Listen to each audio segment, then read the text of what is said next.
you have all these different Know those women. philosophies of hair. So, yeah. Aquanet, lots of Aquanet. Yeah, she did. She put a hole in the ozone all on her own. So,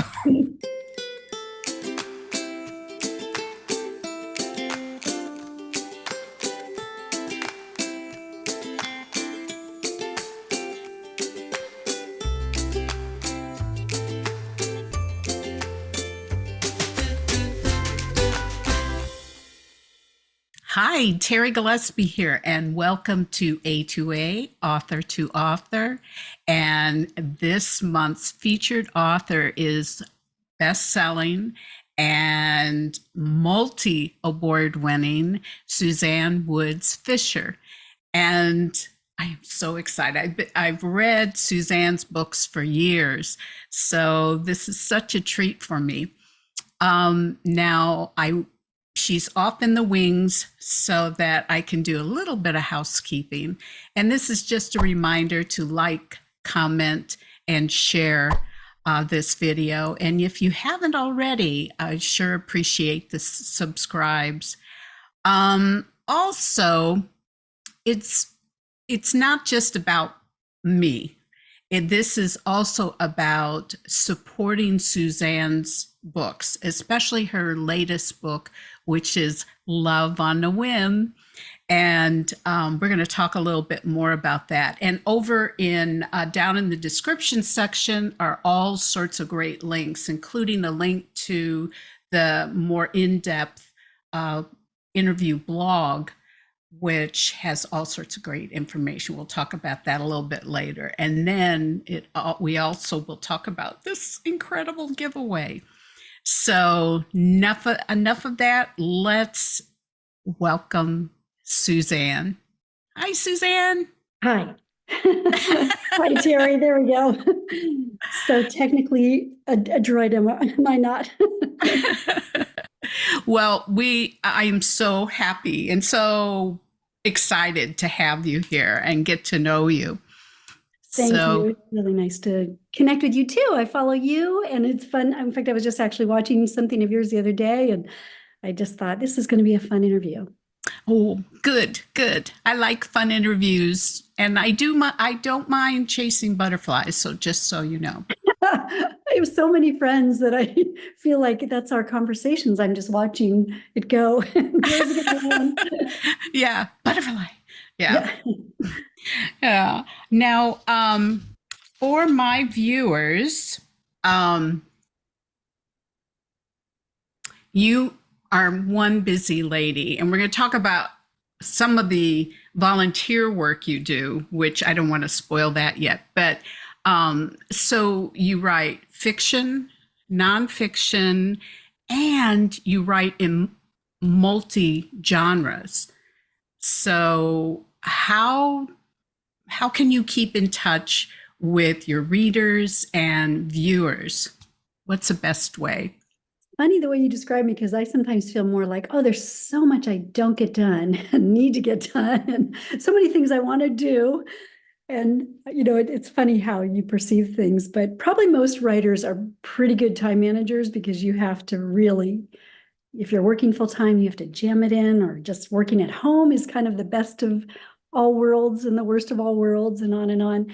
But I think the best way to connect with me, well, on a quick and easy way, Instagram is where I go, is sort of a quick go-to. And you do such a great job with Instagram. And then I do really take good care of my newsletter readers, really good care of them. That's kind of the place where I send out actually even a little Friday thing called an uplift. That's not a hard sell. It's just sort of a little bit about life and the week and a way to connect. I usually try to ask a question and get some conversation going with readers. And I just love hearing from readers. I think it's just one of the best parts of being an author, because so much of your time is spent alone. And it is really nice to just, well, one, talk with people who love books, and then also just have this sense of you're meeting people you might never have the chance to meet without the gift of the internet. For everything that's wrong with it, it's got so many good things coming toward us. Yeah, totally agree. And you seem to do a wonderful job of connecting with readers.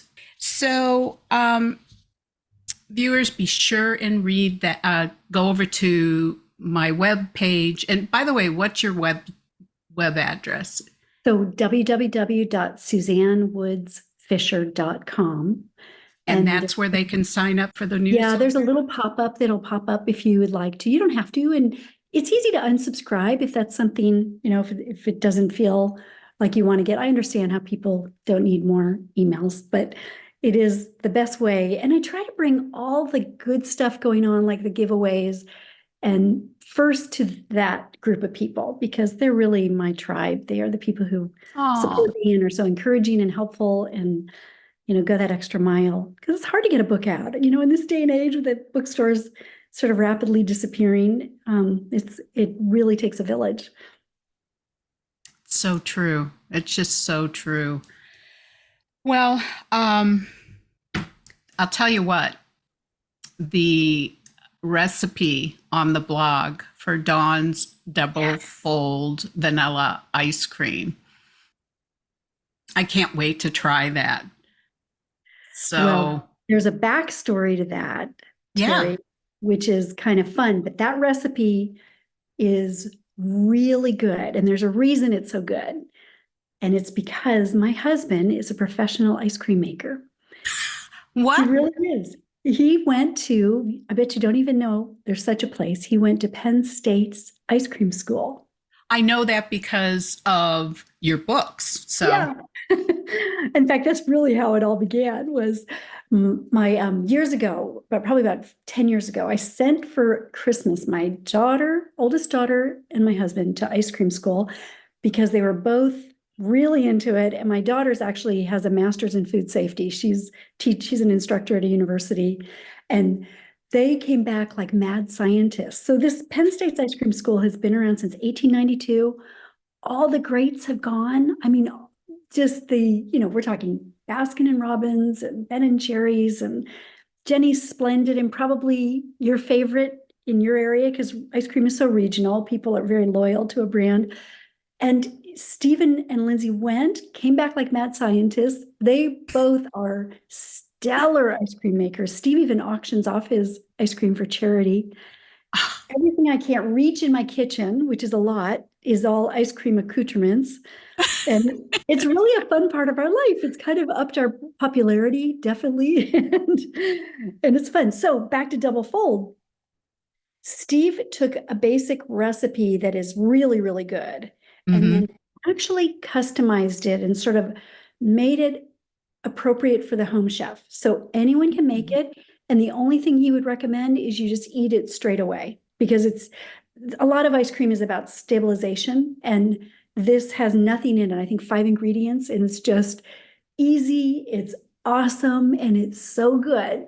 And vanilla is really special because it's the hardest flavor to make. Really? It's so pure and it's so full of integrity. Whereas chocolate or vanilla or chocolate or strawberry or lemon, those flavors are so strong, they will mask inferior qualities or flaws of the ice cream maker, but not vanilla. Vanilla is just so pure. So anyway, that's the backstory to Dawn's Double Fold vanilla ice cream. It's definitely worth a try. I appreciate the fact that you have to have a purity of taste in order to have a good vanilla ice cream. I'll tell you out. Yes. And it's really interesting how different the vanillas can be. In fact, if you wanted to have a fun evening with friends, buy 5 vanilla custard pints, like Ben and Jerry's, and from your grocery store, and do a blind tasting. And you'll just be amazed how different one vanilla to the other. So taste is certainly a very subjective issue, but the best quality, begins and is probably the best thing you can count on is like vanilla beans, and buying really fresh ones, that all that kind of extract that isn't just from, your grocery store, but you actually get a really high-end extract and that kind of thing. Or the So bean, it's, the vanilla bean exactly. itself. It's, yeah. You And where know, that what, comes from, there's Tahiti, there's Madagascar, there's right. But they're all orchids. They come from like an yes. orchid plant. Yeah. Um, you can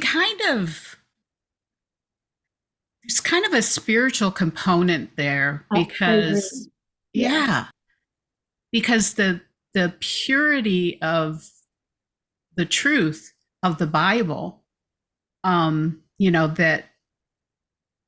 that's going to taste different than something that's been flavored um, to cover up some of the.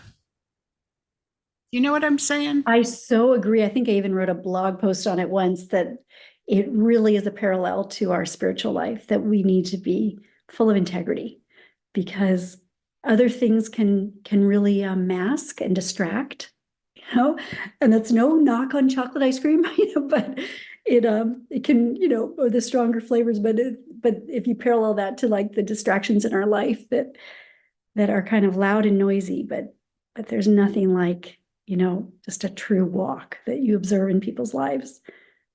You I can't hide love that. that. I love that. Yeah. I'm going to be Cheese and ice pondering. cream. You know what? And the fact that people think, oh, it's just vanilla, it's Mhm. just plain old vanilla. And it's like, no, you don't understand the complexity of this. So, yeah. And it's the world's most popular flavor, which is amazing. I never knew that. I saw that in the books and I never knew that. So, yeah, it's pretty cool. So getting to your book, which isn't necessarily about ice cream, it is about it is about baking, as we can see from the cover. But there is ice cream involved too. So, but I love this book, and it wasn't until after I wrote the review that I saw that it was the last book in the Cape Cod Creamery series. Suzanne, I, no. I know.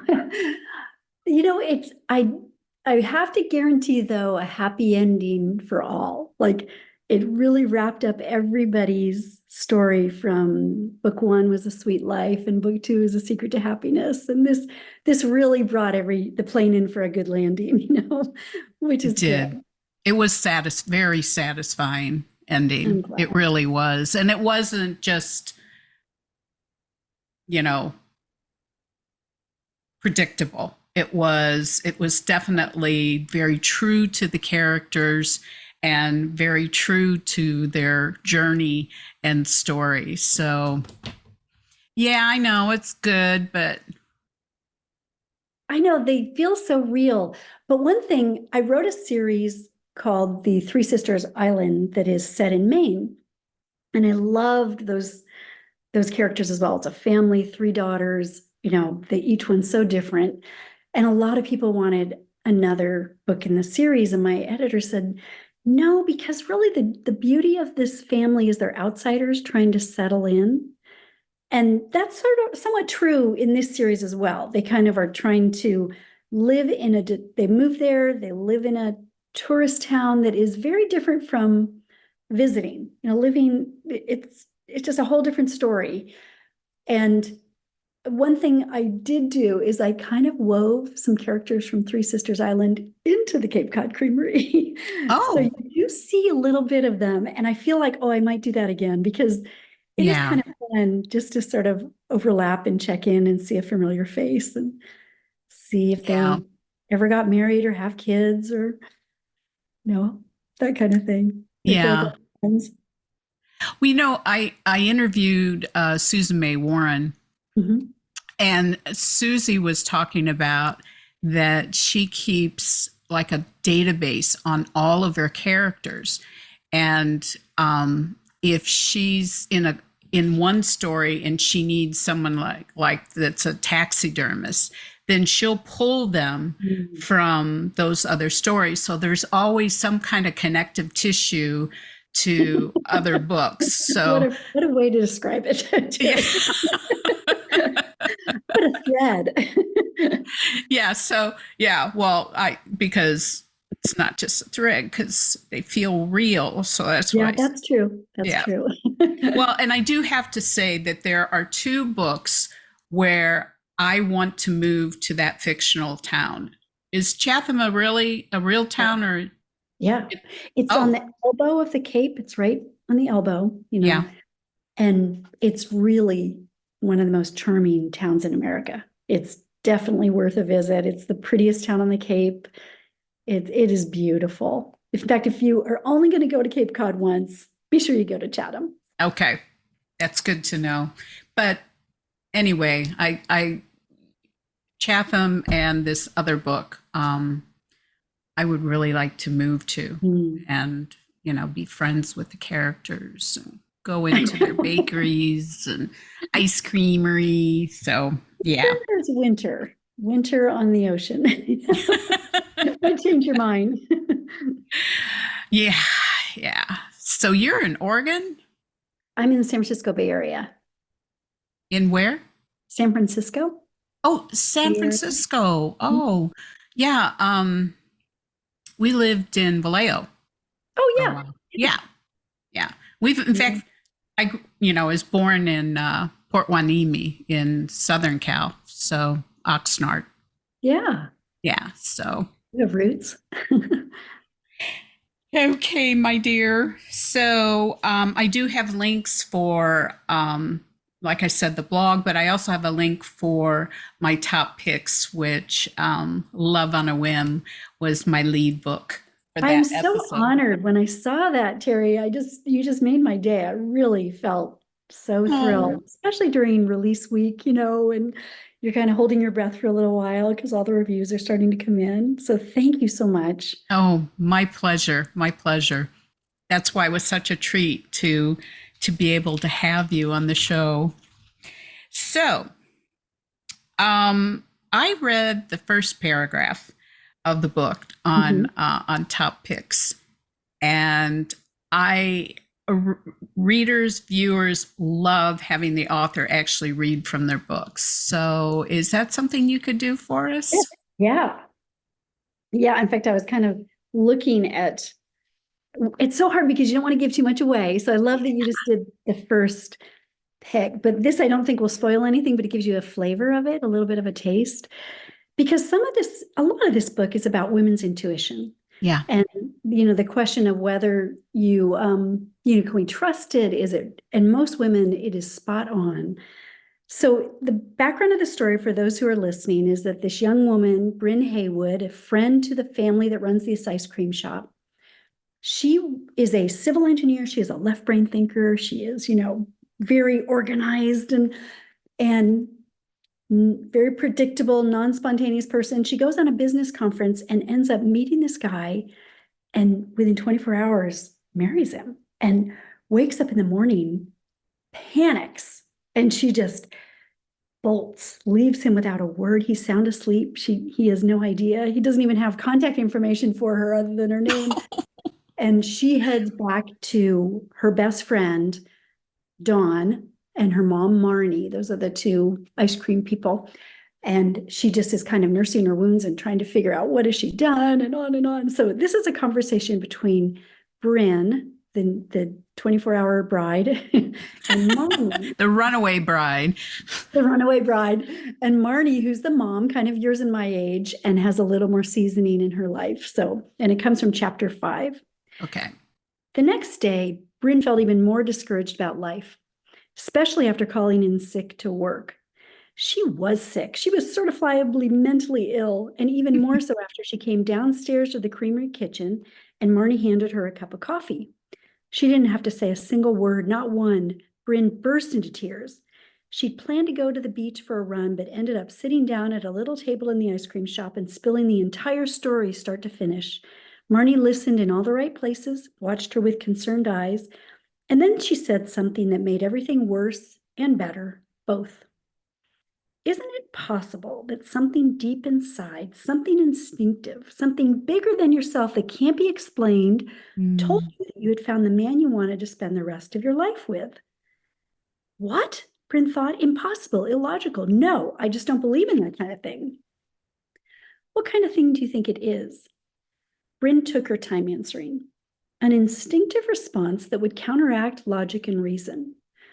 Marnie scrunched up her face. I was talking about love. Bryn shook her head. Couldn't be love. I'm not saying that I wasn't attracted. Oh, sorry. I'm not saying that I wasn't attracted to this man. Does he have a name? T.D. DeLima. He goes by his initials. Well, don't you think that attraction is part of love, that maybe it's the start? Like romantic chemistry? Bryn pondered that thought. I have read theories about intense attraction rooted in chemicals. Yes, I would agree with that. High levels of dopamine and norepinephrine are released. There was definitely some kind of hormone magic going on. I'll grant you that. Well, maybe, Marnie said, chemistry is the key that unlocks the door to love. Bryn's eyebrows shot up. Having chemistry with someone is hardly a good basis to make a permanent commitment. Marnie sighed. I'm trying to talk about the heart, and you keep talking about the brain. So how's that? Okay. Hopefully just enough and not too much. Yeah, it's really great. My husband's an engineer, so that left brain, and I'm actually both right and left brain, and so processing things is always a challenge. But I loved how you developed that character and her story and how her journey. It's just. And you're talking about the women's intuition and how some people don't trust what God has placed inside of us to that's unique and in how we look at things and how we navigate through the things in our life I know there's a reason the Holy Spirit's called the helper. That's a good way to say it. Yeah. It was a lot faster too. Oh, so Miss Suzanne, what are you working on next? Well, I actually have a flower novellas are coming out that's called A Year in Flowers, and 4 novellas are releasing one by one. One is already released. One releases later in June, and then again in the fall, and then in November, the print edition will have all the books out. These are coming out as ebooks, e-novellas. And it's a story about 3 teenage girls that worked in a flower shop in high school in the summer before college. They're best friends. They are mentored by this wonderful woman who's teaching them all about flowers. And something dreadful happens in the store. And all 3 girls take off. They vanish. And each novella is 7 years later. We find each one and what she's done in that time. One by one, 3 very different paths. One is even does a flower farm, and one is up in New York doing high-end weddings, and one's in Savannah in a flower shop. And book 4 brings them back to this little town to face that dreadful thing. And the covers are so beautiful, so beautiful. And if you loved these ice cream covers that are so fun, they are very similar in that they are just this beautiful color of flowers and really fun. I learned all about flower making from every different which way, including visiting a lot of, I did a number of classes, and then I went to flower farms and tried to get it right. It's just was a fun thing. This is the fun part of being a writer. You dip into lives, and then dip out again. Yeah. My first series, the Hair Mavens, I had to learn about hairdressers, and so it was great.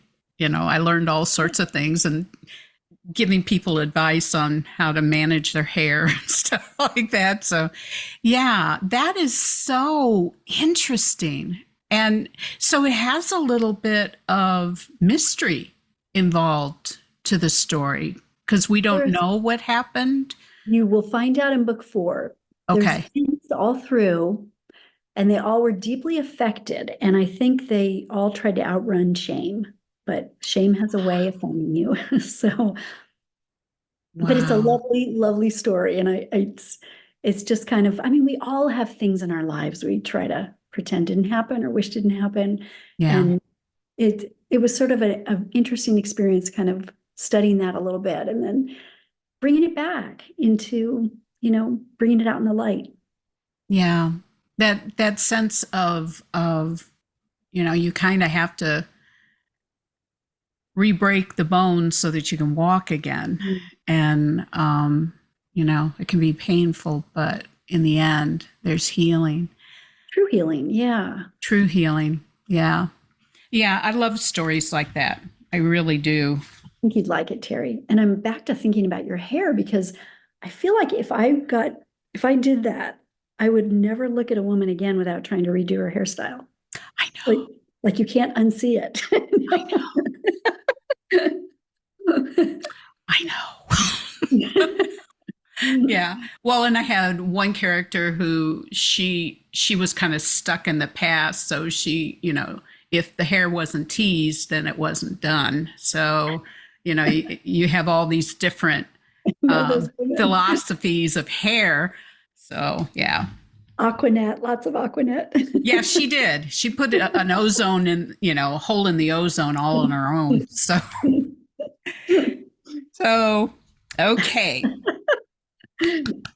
So, my blog has all sorts of great information. Oh, and there's a great writing tip as well as that recipe for the double fold vanilla ice cream.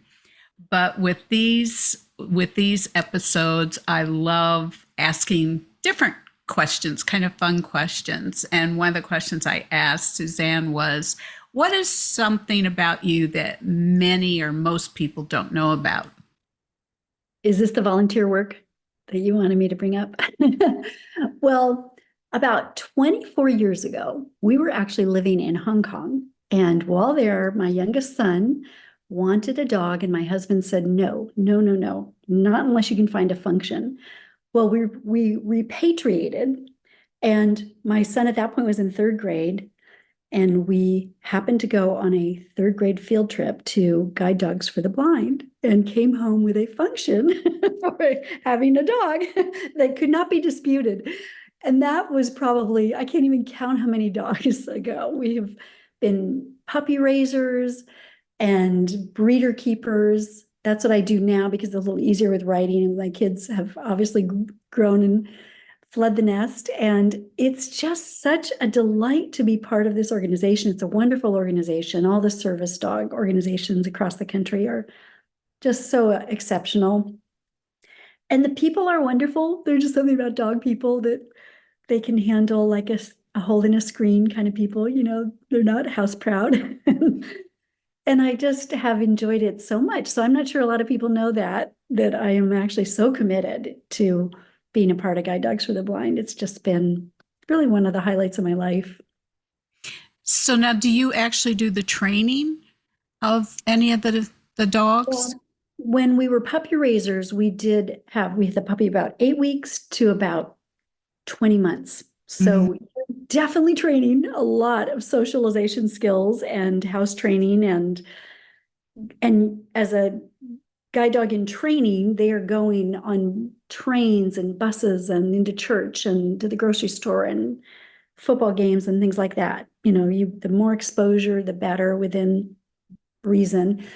So, but the real training comes at guide dogs when the dog is what they call recalled, and then they go into the very, the harness training and it's just, I can't even describe what it feels like when you realize that a person's life has changed. So our first dog graduated and became a guide, which is not that common. There's a huge drop rate, or a dog might be put in a different kind of a service dog, because a blind work, visually impaired service dog is a pretty intense work and pretty special dogs. But our first dog graduated, and I remember that I had spoken to this young college man's mom the day before. And when we said goodbye to that dog, we knew we would never see him again because they lived about 2,000 miles away. Oh. And the mom emailed me the next morning and she said, "You're not going to believe it, but John actually, we flew home yesterday and he took the dog to his friend's house to show him. And I don't remember the last time he had done that. John had a um, sort of a deteriorating eye disorder. So there was a point when life kind of really shut down for him. And within 24 hours, that dog was already changing John's life. And I Oh, just, that it's hard to say goodbye, but yeah.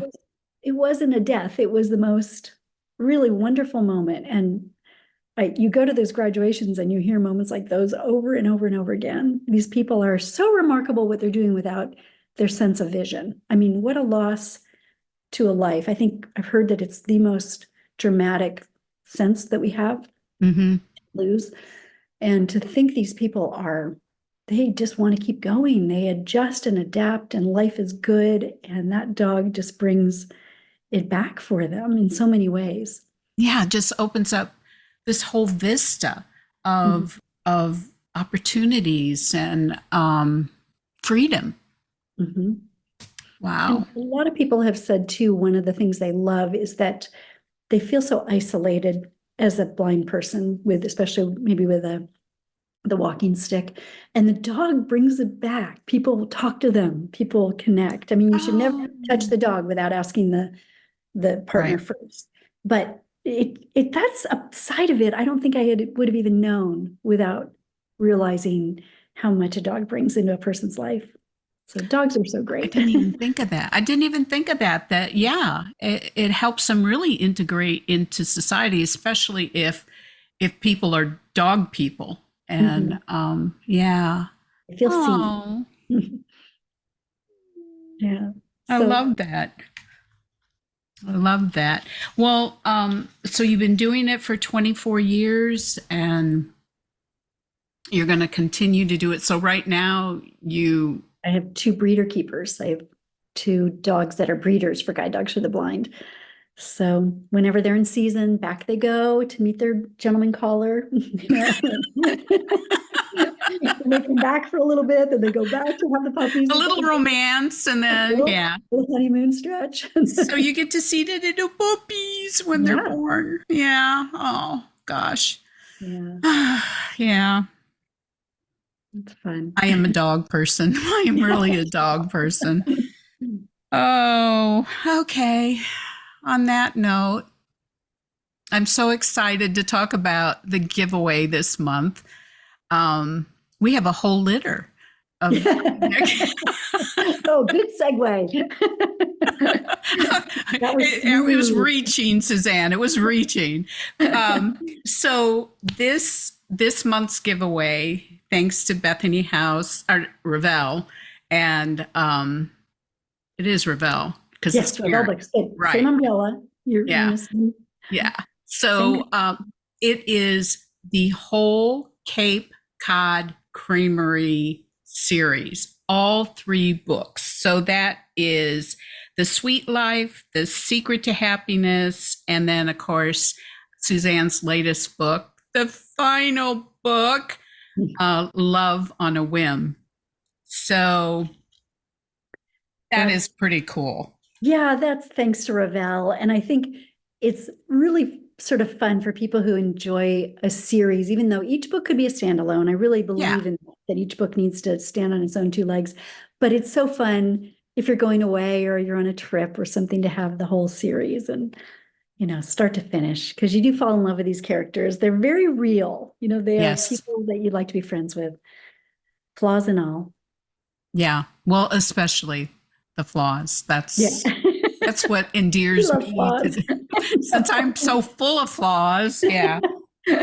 Yeah. So viewers, come on now. This is a fantastic giveaway. And if you're going on vacation, you can take all three of those books and put on like 2000 SPF and sit on the beach and read those books. Yeah. So they're great. They would be great beach or back patio or Yeah. comfy chair.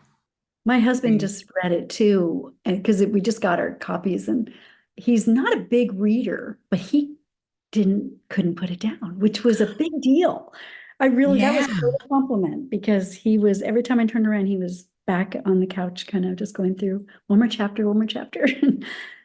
That meant a lot because I know it's not a cover that maybe most men would would hold up proudly, but Well, maybe also because he's trained in ice cream and you did kind yeah, of appeal yeah. to him in that regard. So yeah, yeah, that's so cool. I can't get my husband to read my books Oh, it's to hard. Yeah. yeah.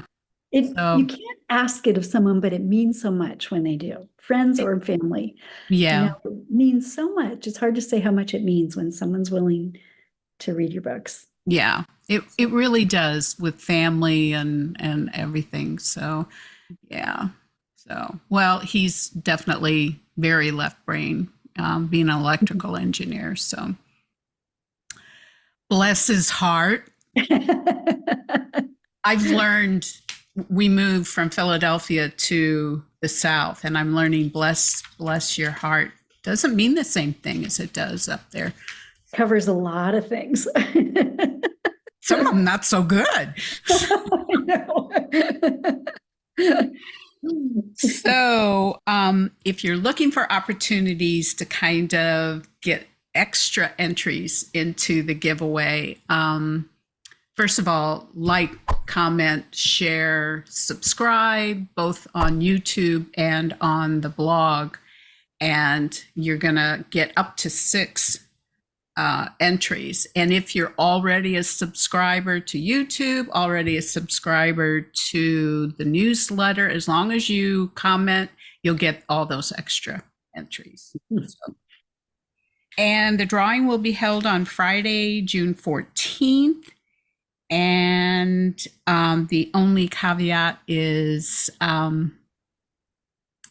entries only from the contiguous US. So yeah, sorry about that, Canada. yeah, And the rest of the world.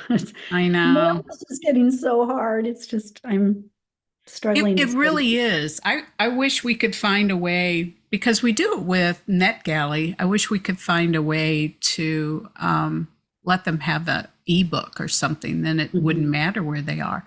So, but haven't been able to convince them of that yet. So, but we're very grateful. So, Suzanne, do you have any final words for our viewers? Well, just that I appreciate the time you've put in because I know you have a lot of choices and I appreciate what you provide, Terri, in just connecting readers and authors together because you're an author yourself and you're giving a lot of your time for other people. So thank you very much. Welcome. I appreciate that. It is an honor, though. It really is, because I don't like promoting myself. I love promoting other authors. Are you like that? Oh, I have the hardest time promoting. I miss a lot of opportunities, but I just it feels uncomfortable. It just isn't easy to do. Yeah. Yeah. Well, thanks everyone for watching episode 42 of my interview shows. And just a reminder again to check out the description section for all those great links, because there'll be links to Suzanne's website where you can purchase the books, the top picks episode. In fact, I think I have a couple of the episode on the first 2 books, so I'll include that as well. And then, of course, social media, which we appreciate the likes, follows, and subscribes on social media. So next month, the A2A featured author is Melody Carlson, which is another favorite read. So, Suzanne, you've been such a great guest, and I do have to thank you for the timing issue. So I appreciate your grace on that. It all worked out. It really did. Thank you. And just keep on writing the way that you write. Your books really touch my heart. So it means a lot. So, viewers, thanks again for watching. We'll see you next month. And in the meantime, God bless and keep Keep reading. reading.